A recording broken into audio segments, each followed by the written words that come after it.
श्री गणेशाय नमः। जय हो भगवान रामचंद्र जी की। अध्यात्म रामायणे युद्धकांडम सप्तमः सर्गः हिंदी अनुवाद आज पूर्णता की ओर। त्रुटियां ना हो या कम से कम हो इसका प्रयास रहेगा, किंतु यदि फिर भी हमसे त्रुटियां हो जाती हैं तो आप सभी गुणी श्रोताओं से हम क्षमा मांगते हैं।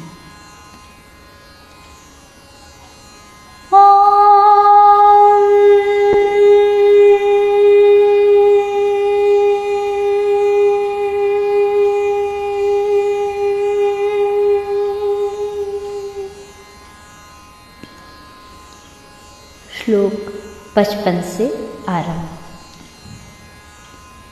हे महाबाहु, तुम इनका नाश करो, मैंने इसीलिए तुम्हें जगाया है।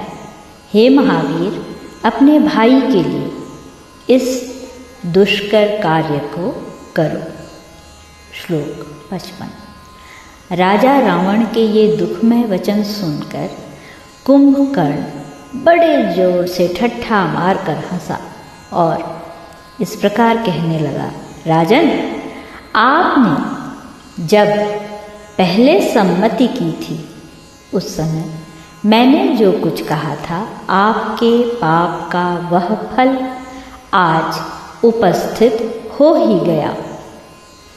मैंने तो आपसे पहले ही कहा था कि राम साक्षात परब्रह्म नारायण हैं और सीता जी योग माया हैं, किंतु आप तो समझाने पर भी नहीं समझते।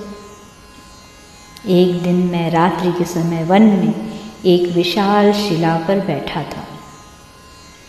इसी समय मैंने दिव्य मूर्ति साक्षात नारद मुनि को देखा। उन्हें देखकर मैंने कहा, हे महाभाग, कहिए इस समय आप कहाँ जा रहे हैं? मेरे इस प्रकार पूछने पर नारद जी ने कहा, मैं अभी तक देवताओं की एक गुप्त गोष्ठी में था। वहाँ जो कुछ हुआ वह मैं तुम्हें ज्यों का त्यों सुनाता हूँ। तुम दोनों भाइयों से अत्यंत पीड़ित होकर समस्त देवगण विष्णु भगवान के पास गए और उन देव देवेश्वर की अत्यंत भक्ति और एकाग्रता से स्तुति कर कहने लगे, हे देव, इस रावण के आगे हमारी कुछ नहीं चलती। आप इस त्रिलोकी के कांटे का शीघ्र ही संहार कीजिए। पूर्व काल में ब्रह्मा जी ने उसकी मृत्यु मनुष्य के हाथ से निश्चित की है, अतः आप मनुष्य होकर इस रावण रूप कंटक को नष्ट कीजिए। श्लोक 63। तब सत्य संकल्प भगवान विष्णु ने बहुत अच्छा कहा। अब वे रघुकुल में अवतीर्ण होकर राम नाम से विख्यात हुए हैं। वे तुम सबको मारेंगे, ऐसा कहकर नारद मुनि चले गए। अतः आप राम को सनातन पर ब्रह्म ही जानिए। श्लोक 65। और वैर छोड़कर उन माया मानव रूप भगवान का भजन कीजिए।